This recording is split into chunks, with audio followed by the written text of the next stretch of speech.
नहीं है, ये नियम भी उतने ही सच होंगे। वो शायद सिर्फ एक दिखावा है, इसी बड़े प्लान का एक छोटा हिस्सा लगता है। खिलाड़ियों की तादाद, खिलाड़ियों की ताकत के बीच का फर्क। तो काशिमो या हिगुरुमा जैसे जादूगर है जो बाकियों से बहुत ताकतवर है, तो शायद हर कॉलोनी में ऐसा कोई धुरंधर जरूर बैठा होगा। कमजोरों को शुरू में ही साफ कर दिया जाता है। मुझे भी ऐसा ही कुछ महसूस हो रहा था। ये पहले से ही है। टोक्यो नंबर 1 में तो यही हाल। टेलीपोर्टेशन को दूर दूर फैलाने का काम तो करता ही है। कुछ तो टेलीपोर्टेशन के दौरान ही मर जाते हैं। उतने ज्यादा जादूगर लंबे समय तक लड़ते रहे। वो मंजर कितना शानदार होगा। मैं नहीं चाहता कि ये इतनी जल्दी खत्म हो जाए। नियम 2 और 8 के तहत किसी की शक्तियाँ छीन ली जाती है। टेक्निक छीनने का मतलब है मौत। अगर हमने बहुत देर कलिंग गेम खुद हमेशा चलते रहने का दावा करता है। तो अपनी बात फिर से रखता हूँ, तुम्हारे 100 वोट मुझे चाहिए। या तुमने किसी ऐसे को मारा है जिसने तुम्हें गुस्सा दिलाया हो। ये करना मेरी सोच से ज्यादा सुकून देता है। 2 मिनट एक्सपांशन, सजाए मौत।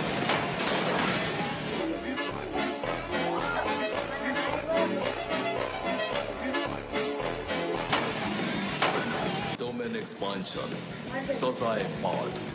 हरा दूंगा। किसी भी तरह की हिंसा करना बिल्कुल मना है। जुबानी हमले चाहे जितने चल सकते हैं। कार्रवाई शुरू करो। तो सुनो यूजी इतादोरी, तो मियागी जिले के अंचिगो गेम पार्लर में ग्राहक बंद कर गए थे। अरे वो क्या जुल्म है। डोमेन के अंदर मौजूद हर शख्स के बारे में जानते हैं। ये सारी जानकारी वो मेरे साथ शेयर नहीं करते। ये तुम कब? इसके अंदर क्या है मैं तुम्हें नहीं बताने वाला। कोर्ट ट्रायल वाली टेक्निक।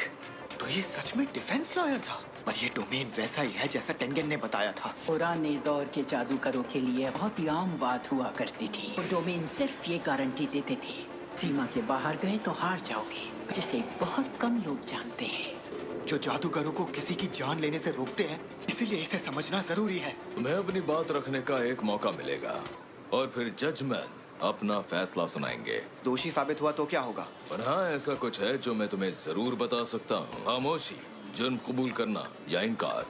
मैं झूठ भी बोल सकता हूँ। तो वकीलों की दुकान कैसे चलती? बात तो सही है। अपनी दलील पेश करो। मैं उस वक्त पचिंको पार्लर गया तो था, पैसे भी जीता था। झूठ तो बोलना ही पड़ेगा। सबूत में क्या हो सकता है?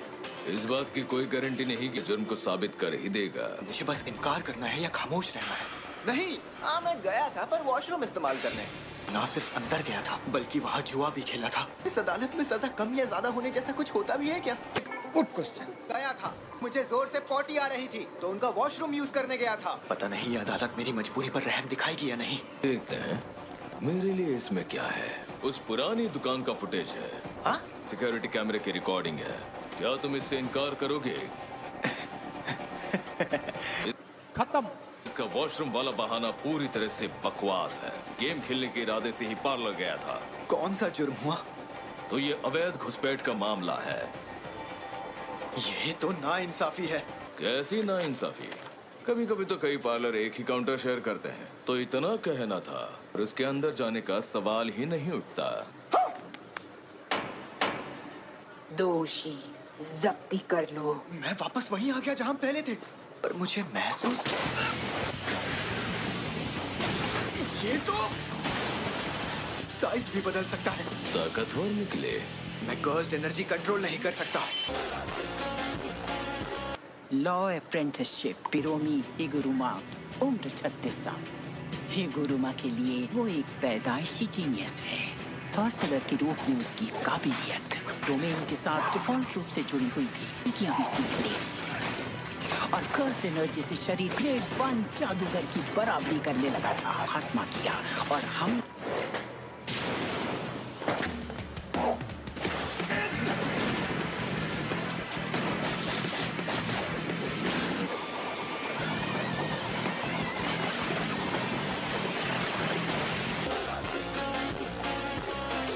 कर्स्ड एनर्जी कंट्रोल करने की ताकत चली गई ना।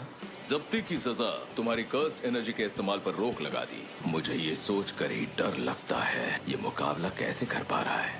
इसकी सहन शक्ति यकीनन डराने वाली है। पर कर्स्ड एनर्जी का इस्तेमाल न कर पाना तो और भी बड़ा घाटा है। अगर सावधानी नहीं बरती तो मेरा खेल खत्म।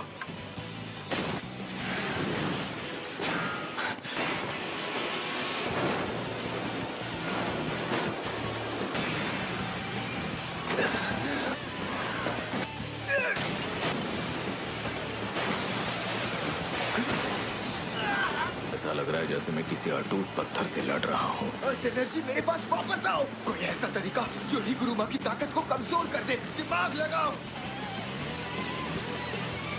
मुझे एक और बार सुनवाई करवानी है। पता लगा लिया हाँ? मुझे एक और मौका तो मिलेगा ना? सुनवाई की मांग करने के 2 मौके होते हैं। जजमैन उसे मना नहीं कर सकता। ठीक है, शुरू करते हैं। तो यूजी इतादोरी शिबुया में सामूहिक हत्याकांड का इल्जाम है। हाँ, मैंने ही उन्हें मारा है। सजाए मौत। योशिजावा सर, मैंने डॉक्यूमेंट्स देखे। उन्हें सीधे फैसले के लिए इस्तेमाल किया जा सकता है, पर एक बात बताओ, क्या तुम जज बनने की कोशिश करना चाहोगे? और यूजी के मामले में हिगुरुमा को एग्जीक्यूशनल स्वॉर्ड मिल जाती है। दूसरों के जज्बातों को महसूस करने का मतलब मुजरिमों की कमजोरी, बस यही सब।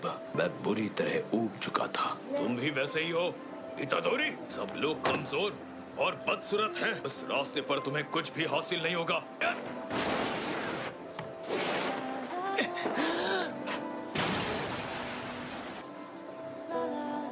लेकिन उस वक्त वो बुराई जो किसी और जीव में नहीं होती, तुमने अपना जुर्म कबूल क्यों किया? जो सबूत उसने दिया था, तुमने उन्हें नहीं मारा।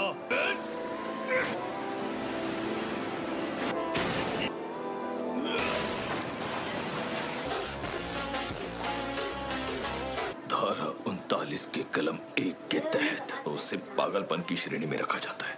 यानी अपने किए पर तुम्हारा कोई कंट्रोल नहीं था। सीधे शब्दों में तुम बेगुनाह हो। फिर भी मैं मानता हूँ कि वो गलती मेरी ही थी। अच्छा, तुमने अपनी टेक्निक का इस्तेमाल क्यों नहीं किया? मुझे अपनी असलियत याद आ गई। कपड़े पहन लो और सामने बैठ जाओ।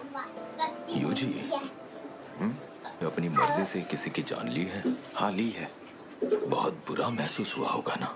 कोगाने, एक नियम जोड़ो, पॉइंट्स ट्रांसफर करना मुमकिन हो जाए। आपका सुझाव मंजूर है। मजा आया। हिरोमी हिगुरुमा ने आपको 1 पॉइंट दे दिया है। अपना ख्याल रखना। तुम हमारी मदद कर सकते हो। फिर मिलते हैं।